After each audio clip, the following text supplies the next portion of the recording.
This is sacrilegious. That's amazing. We don't do this. I'm ready to change the church. We'll put this up here, okay? We'll find you. We will find you and take care of you. See, if this is still where the affection of your heart lies, you haven't met Jesus yet, okay? All right? That's all that needs to be said about that. That just threw me off. I'm walking up here and I see a wildcat on my stand. I figured you lost it. Here's the thing, I grew up in Junction City as a KU fan. Junction City is 20 minutes south of Manhattan, where the Wildcats play. And so it was impossible to be a KU fan and a Christian and not be persecuted for one of those things, okay? Thank you. I'm going to get you back, whoever that was. Thanks for that. Sorry. I had some guesses. Hey, this morning we are going to talk about our second week in our Freeway series, and it's all about awareness. Now, this rang true for me not long ago, probably about a month ago. I'm sitting down with a friend, and I'm doing what I normally do, which is I'm laying the jokes on thick. And I hit one joke which just goes like this, yada, yada, yada, punchline, laughter, right? And he just laughs, and that's just who I am. I just like to make fun of things, mock things, and joke about things. And I do that probably 2 or 3 times in a row, and he's laughing, I'm laughing, and I'm killing it. And then all of a sudden, the end of like the third joke or third banter, he stops laughing, serious face, and he just says, "Travis, you play too much." And I'm like, dang, man. Trying to joke around about that, trying to get around that. But what he was doing was sharing with me something that he thought was one of my blind spots. Sharing with me that, you know what, joking is fun and it's awesome, but he even went on to say that sometimes you joke so much and you use that as a defense mechanism for people to really get to know you and you to actually care about people and you to speak the truth about some things that are going on in your life, all this kind of stuff. And I was like, dude, stop. Let me finish my Chipotle. You play too much. It stuck with me. Now, I think if we're honest, we've all probably had moments like that, or hopefully we've had friends like that who can joke with us, but they can also lay down truth with us. Some of us have blind spots we're not super proud of, or we don't even yet know. Many of us know people like this. We know people who talk way too much and don't let other people have a say. And like we know that that's their blind spot, but they don't know it. I'm not trying to make you feel self-conscious. You're like, oh wait, how much do I talk? Some people have a blind spot where they name drop in conversations over and over and over again. And like, yeah, I know this person and that person. I met them, and got a picture with them. And you're like, oh, great, that's awesome. I met Randy Travis one time, that sort of thing. Some of us have known people who lack knowledge about personal space. Any amens for that one? We know some people that get a little too close.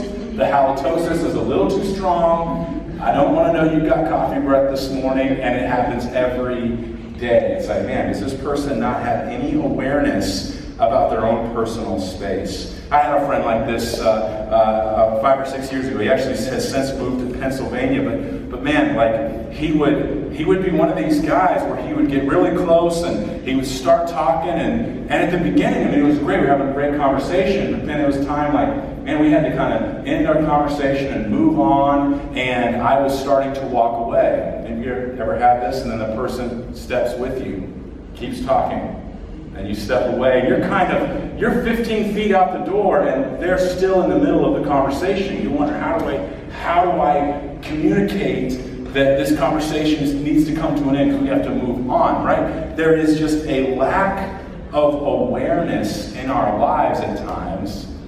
And if we're not aware of it, we really can't take steps forward. And so here's what we want to talk about today, especially in this awareness idea, that to be free is to be self-aware.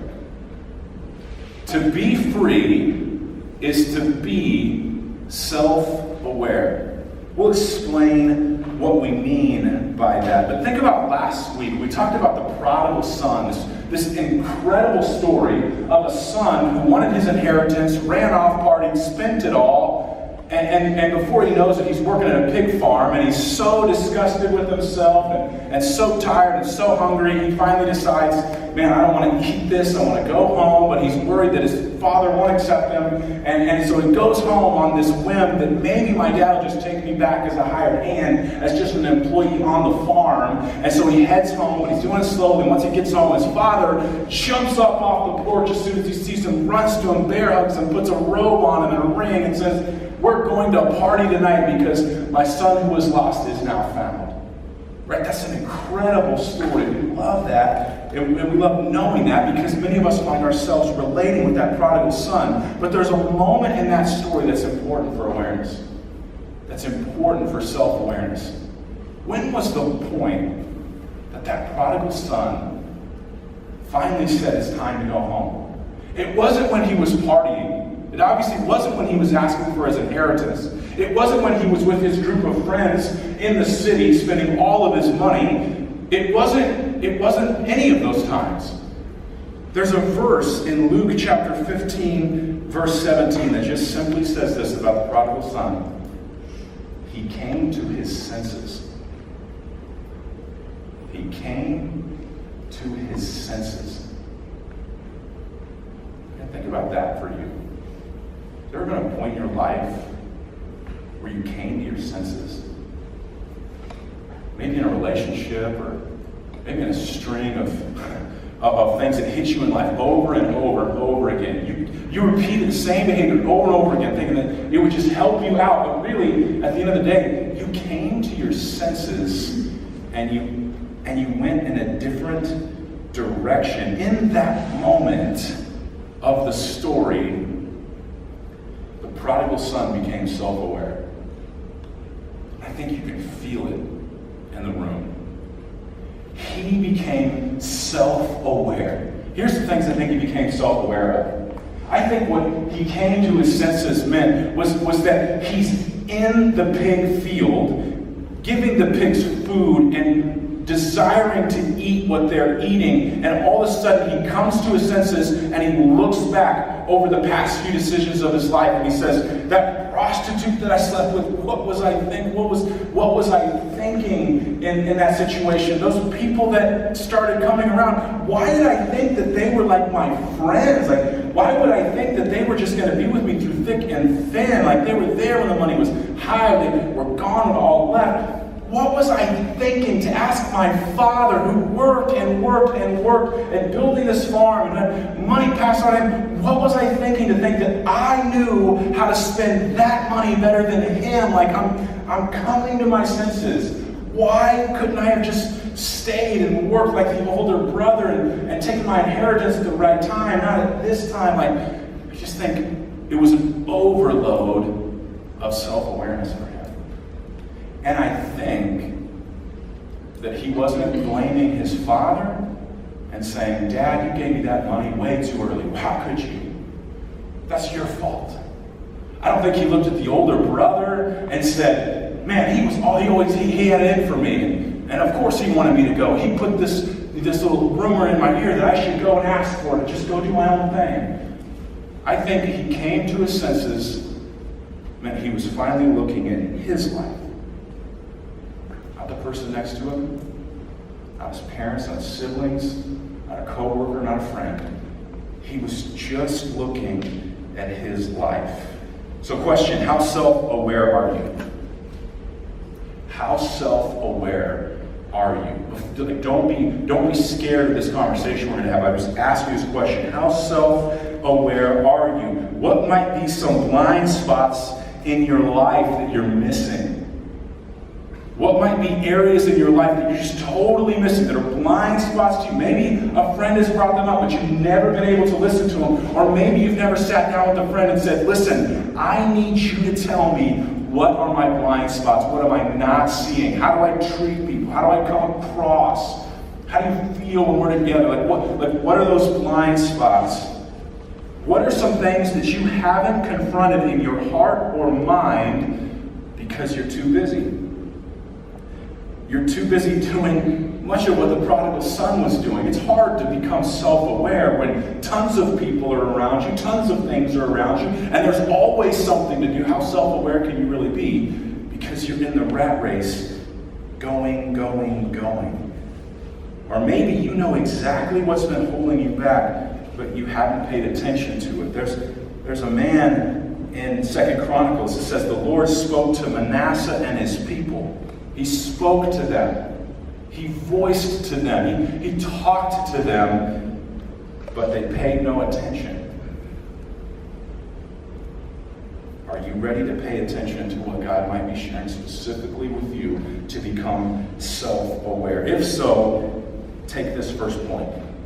Often, the speed of life keeps us from hearing the voice of God. Often, it's the speed of life that keeps us from hearing the voice of God.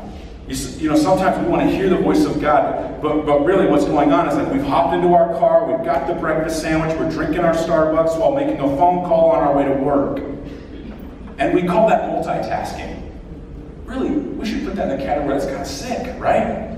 Like we need two hands on the wheel, but we've got one on our breakfast sandwich, one on our Starbucks, we've got a phone call going on, sometimes FaceTime, whatever it is, but we're just going, and we constantly have 6 things in front of us, and we're constantly doing 10 things all at a time, and we look at that and say, that's a great skill set, I can multitask, I can get a lot of things done in a short period of time, which is great, but are you hearing the voice of God?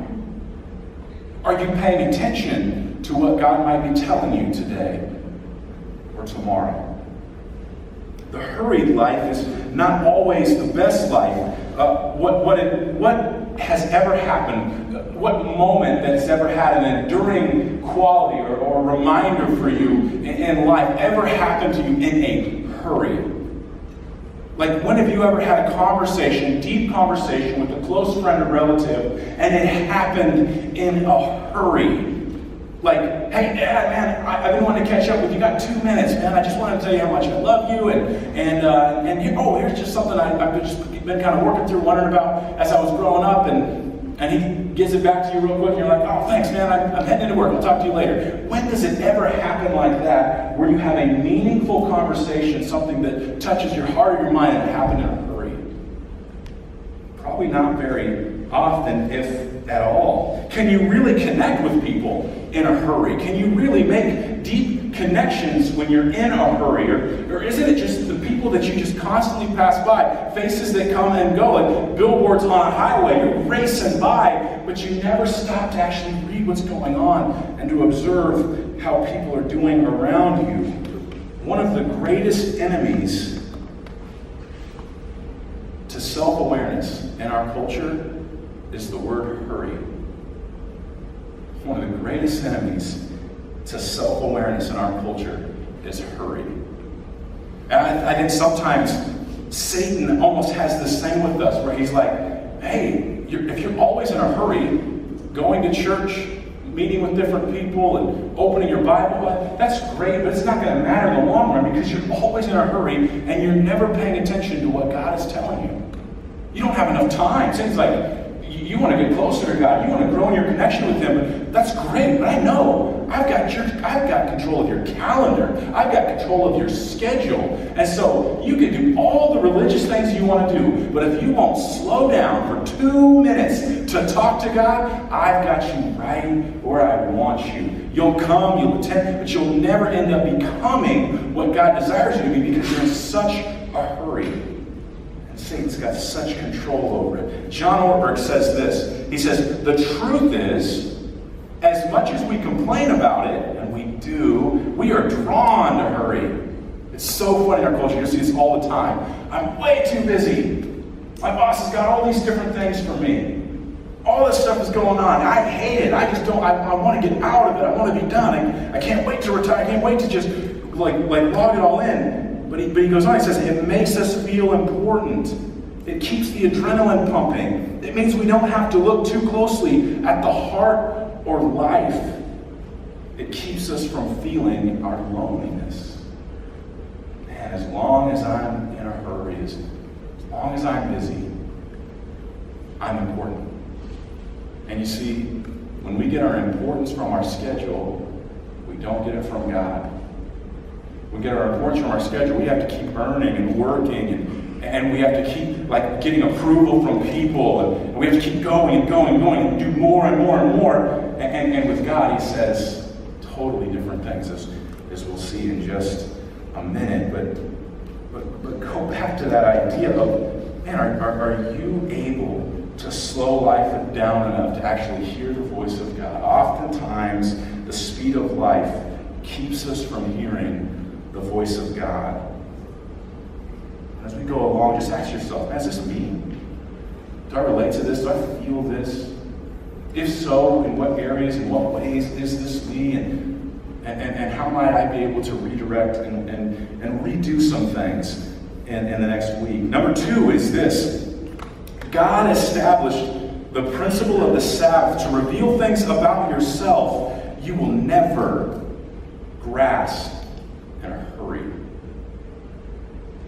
The Sabbath is not this religious holiday that God put in our week.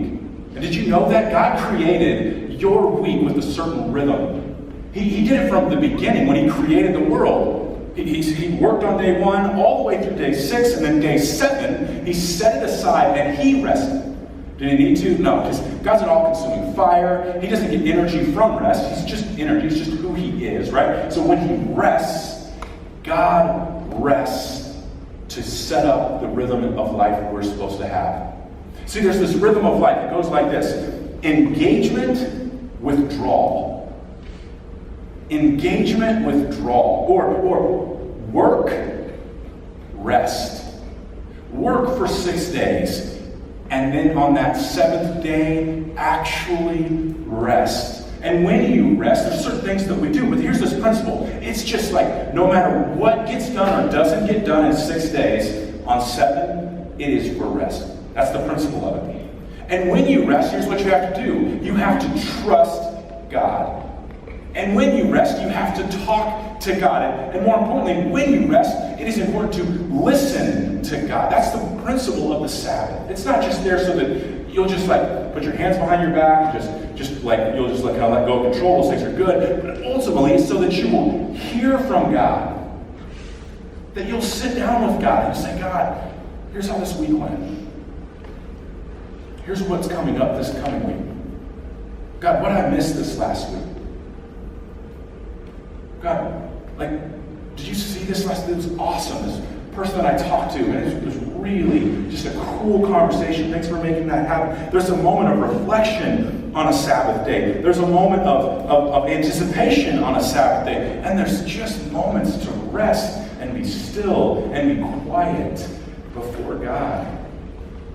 Man, ultimately that Sabbath day is about trust. He says in Exodus 20, he says, remember the Sabbath day by keeping it holy. 6 days you shall labor. 6 days you shall work and do all your work, but on the 7th is a Sabbath to the Lord your God. On that 7th day, rest. Come to me. Listen to me.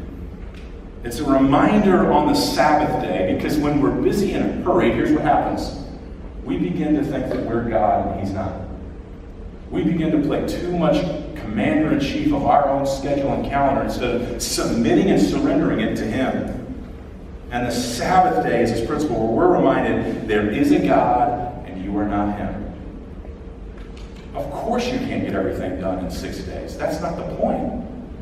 Work hard. Grind. Go after life. And do that for 6 days. And on 7, just rest. That's the built-in rhythm that God has given us. Remember that he's in control and that he loves you. Let him come near you. Let him sit with you a while on that rest day, and let him change and mold and make your heart the way that it should be. But if we're honest, and if I was honest with you, I struggle with the Sabbath. Because I want to get something done on the 7th day. I might slow down on the Sabbath. I might slow down a little bit, but I'm going to still check my phone.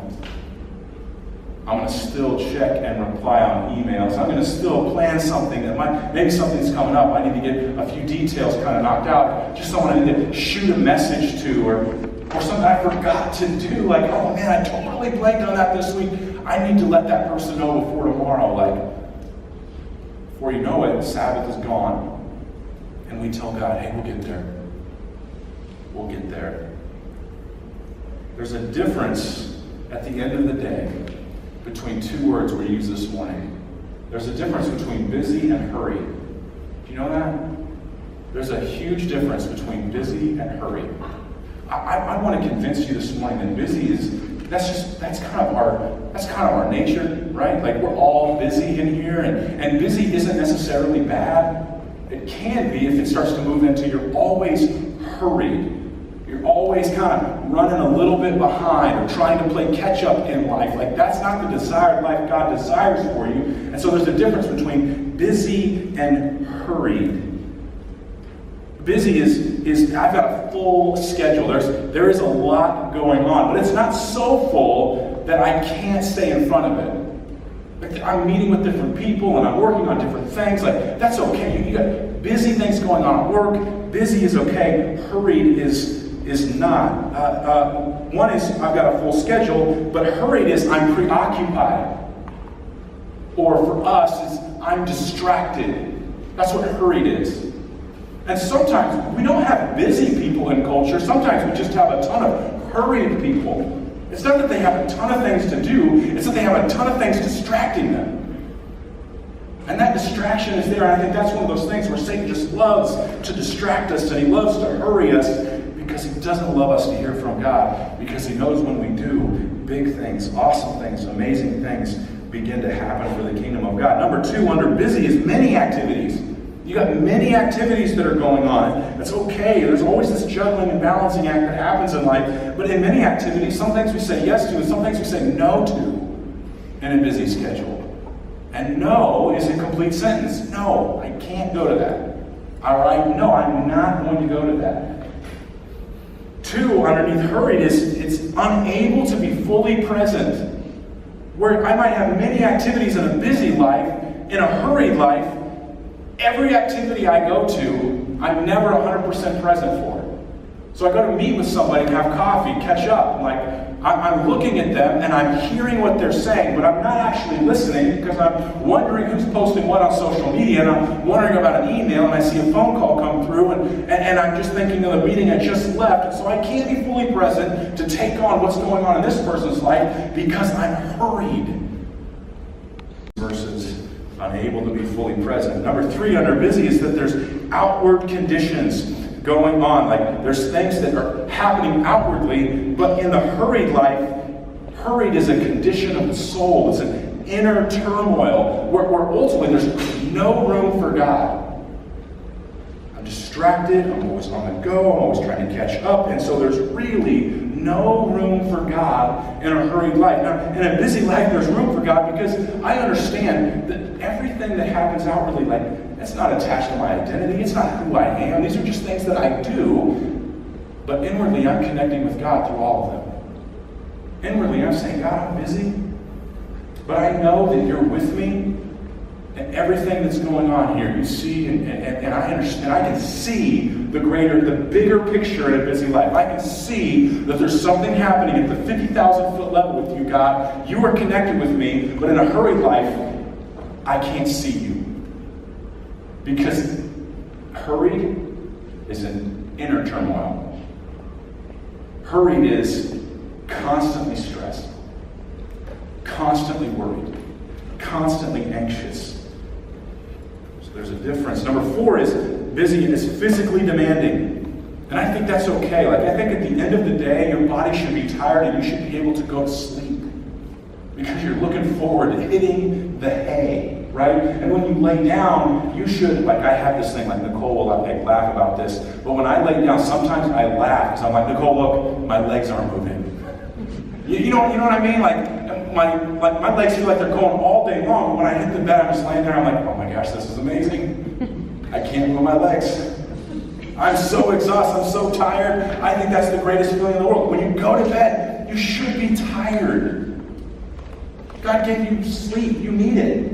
You should enjoy it. You should look forward to it. But in a hurried life, it's not as much physically demanding as it is spiritually demanding. You're a spiritual being. You're not a sexual being. You're not a physical being even. You're really a spiritual being. And there's nothing more draining to a spiritual being than being hurried all the time.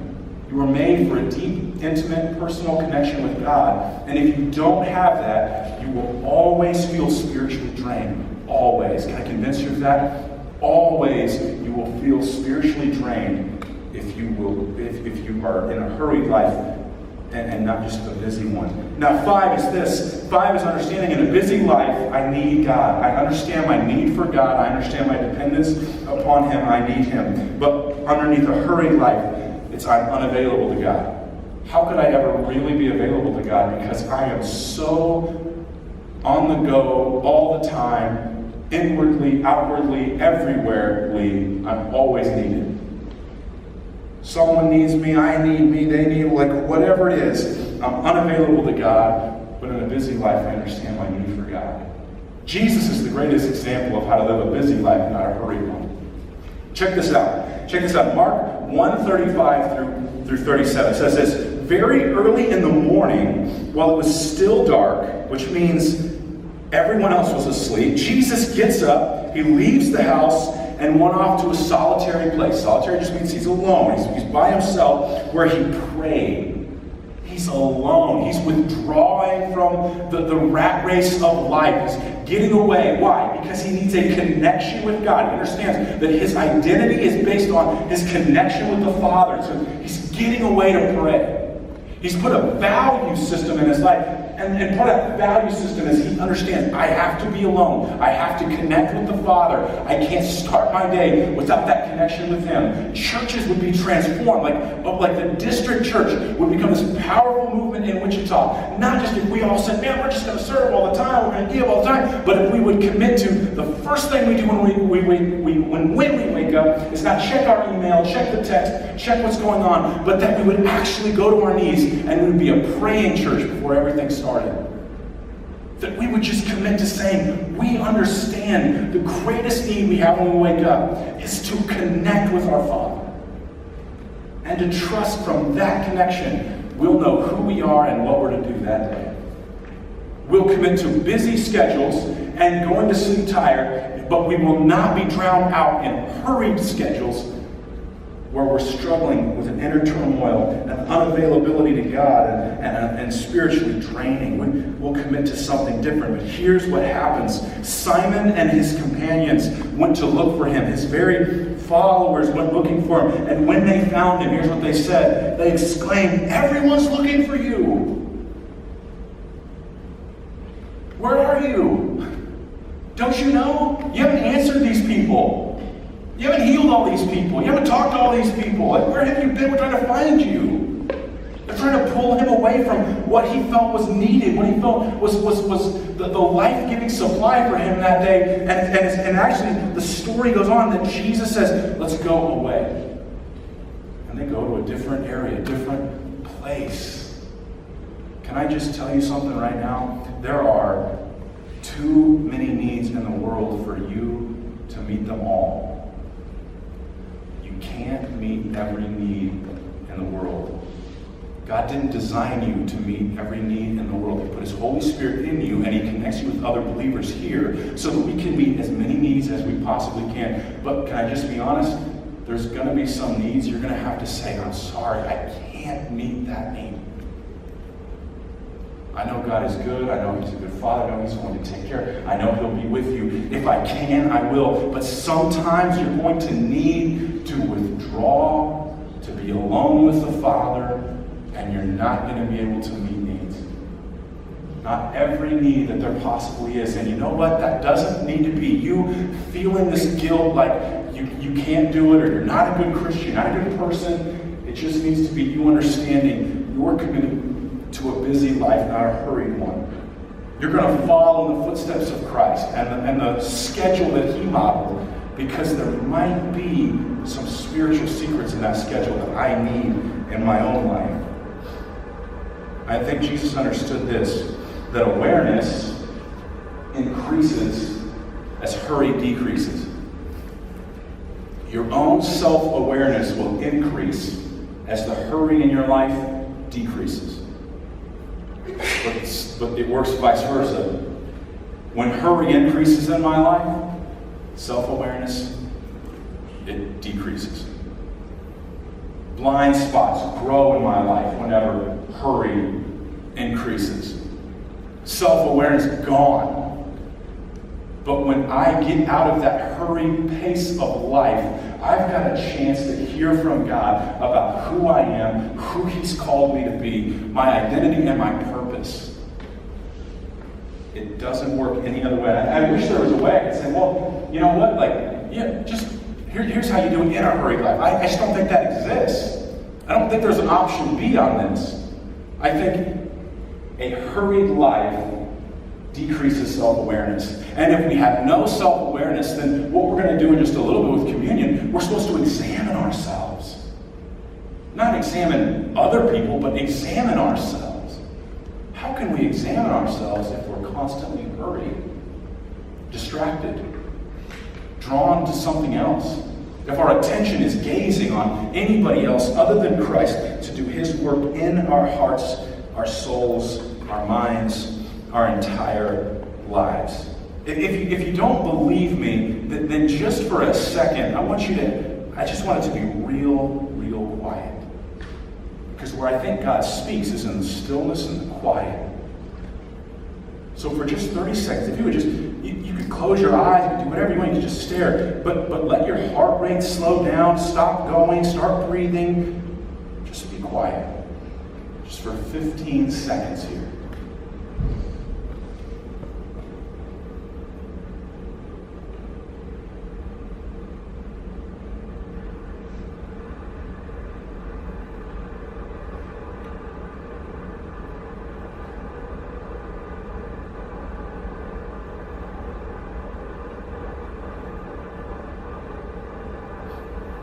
When it's quiet, what do you think about? When you're still, when your breathing slows down, when you stop moving, when your phone's not going off, when someone isn't pulling at you, what do you think about? Some of us get anxious because we don't like quiet. And if we're honest, the reason we don't like quiet is because we don't like to think about what's going on in our hearts and our minds. And Jesus is like, push through that. I want you here with me because I want to show you things about yourself. Because there's things that get in the way.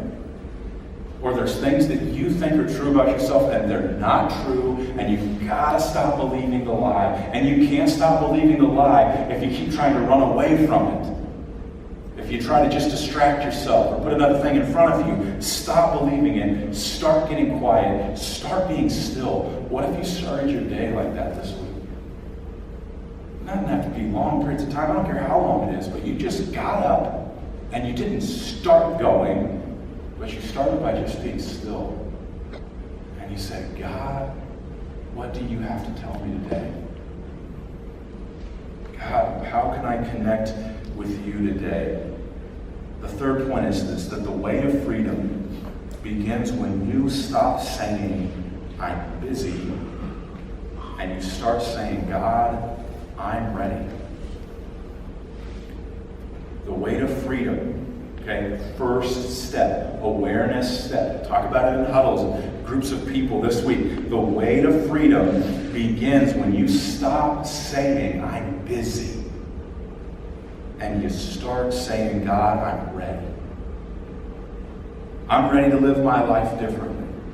I'm ready to put some slowdown in the schedule. I'm ready to reevaluate my calendar and make sure it lines up with the way and the pace that you've designed, God. I'm ready to stop being hurried and that inner hurry. I'm ready for that spiritual turmoil to kind of go away. I'm ready to start paying attention to you, God. I'm ready to stop blaming you for not speaking, because the real problem is that I've been too busy to stop and listen all along.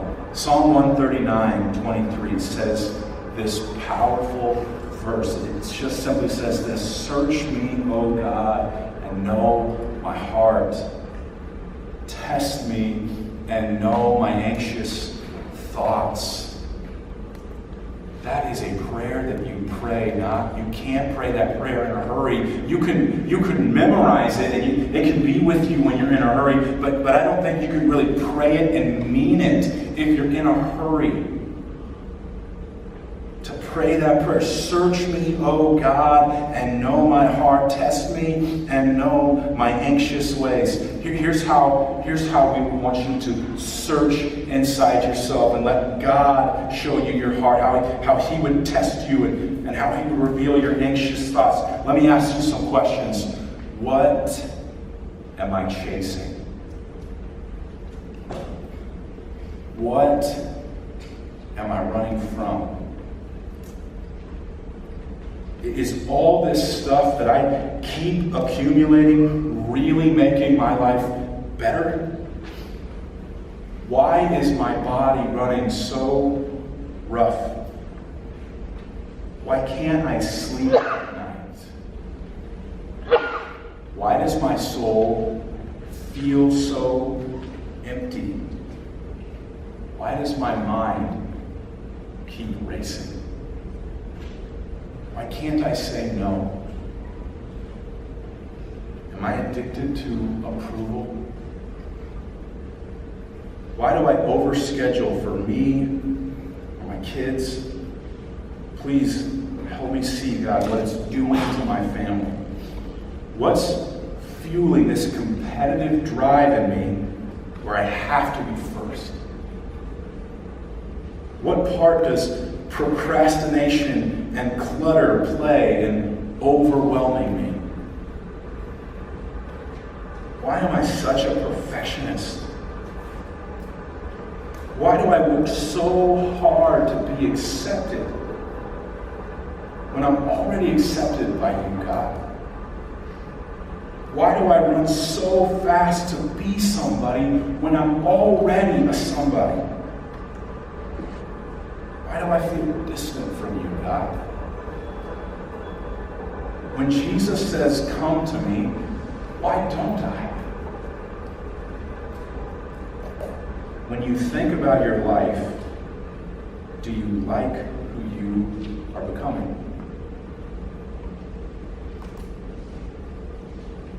Listen, God doesn't leave us just with those questions. I think He comes to us with answers, and the greatest answer of all is the gospel. It's the gospel.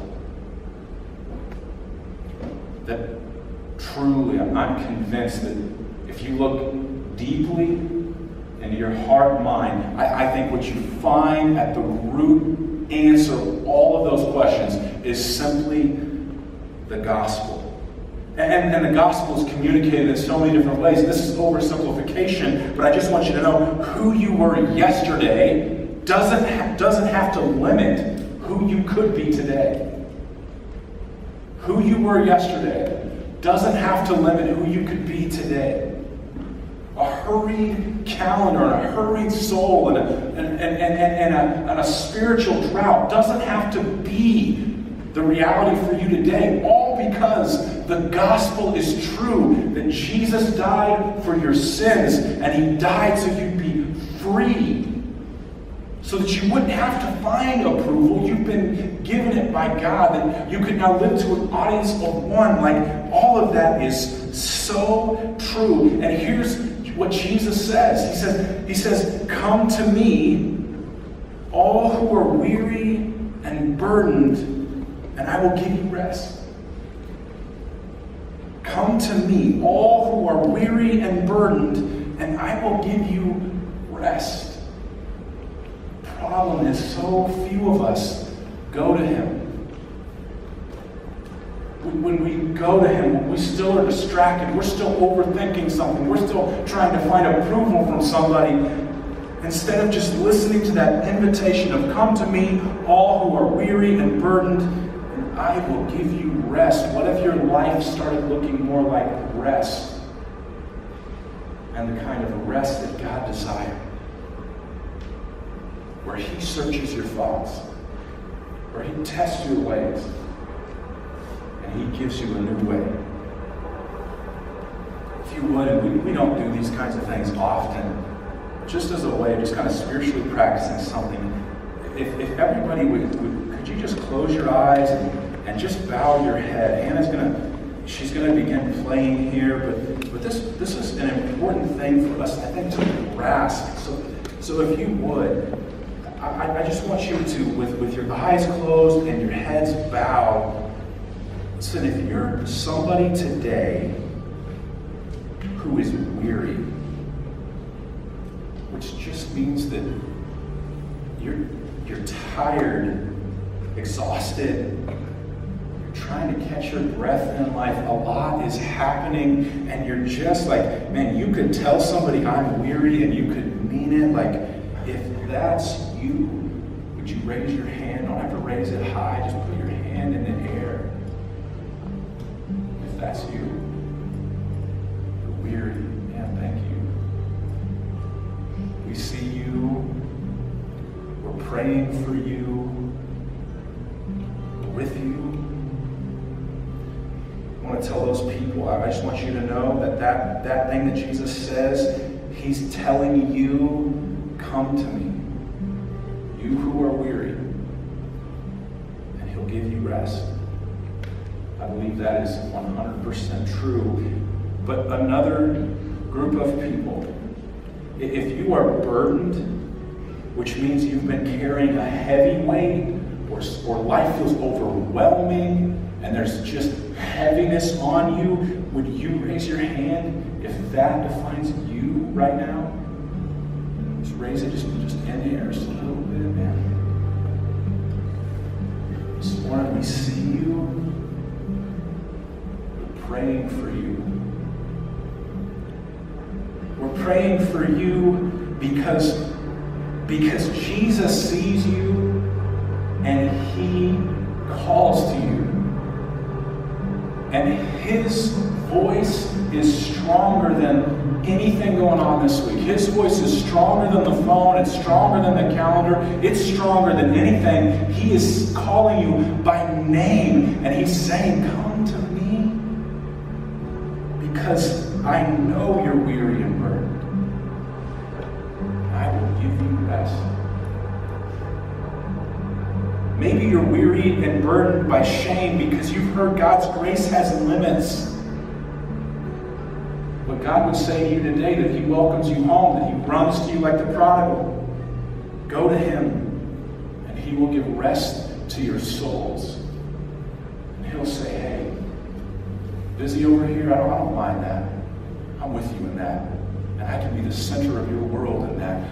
But hurry over here. You can't see me or hear from me. This morning, we're going to really kind of end our service in just this way. We're going to take a little bit of some extra time. Hannah's going to be playing up here. You don't need to sing along or feel any of that right now. But communion is going to be available in the back whenever you're ready. There's a prayer wall in the back. If you'd like to write a prayer and stick it to the wall, stick it to that wall, or put it in our offering box before you leave so that we can pray for you this week. I'm going to be up here, and I would love to pray with you. We're going to have Clint back at the prayer wall to pray with you, a few others there as well. If you want somebody to just pray with you, and you're like, I don't even know what, but God is sharing things with me this morning, then we're just going to pray for you, and we don't have to know the words to say. We're just going to lift it up to God. But we want you to become self-aware. And we want you to go to God because he says, come to me, all you who are weary. He says, we want to pray this prayer. Search me, O God, and know my heart. Test me and know my anxious thoughts. So take this time. It's a gift to you to be still and quiet and to say, God, here I am. I want you to give me rest. And I think that promise is true. Let me pray and then go to communion, prayer, or just sit and think about what God is sharing with you today. Father God, we come we're trying to step outside of the rat race. We're trying to step outside of a life that sometimes is so hurried that it's been really hard to hear from you. It's been impossible because even when we have nothing going on inwardly, we're racing. We feel like we've got to get approval. We feel like we've got to measure up. We feel like we've got to do this, that, or the other. And yet, God, you have this prayer. You have this offer to us to come to you, all who are weary, all who are heavy burdened, and you will give them rest. Let us trust you. Let us trust you in the things that you're revealing in our hearts and our minds. Let us follow through with everything that you've said to us, to replace the lies in our hearts with truth, to repent from things that we've done, and to accept who we are by the grace of Christ. Father, we love you and praise you and thank you for your goodness. It's in your Son's name we pray.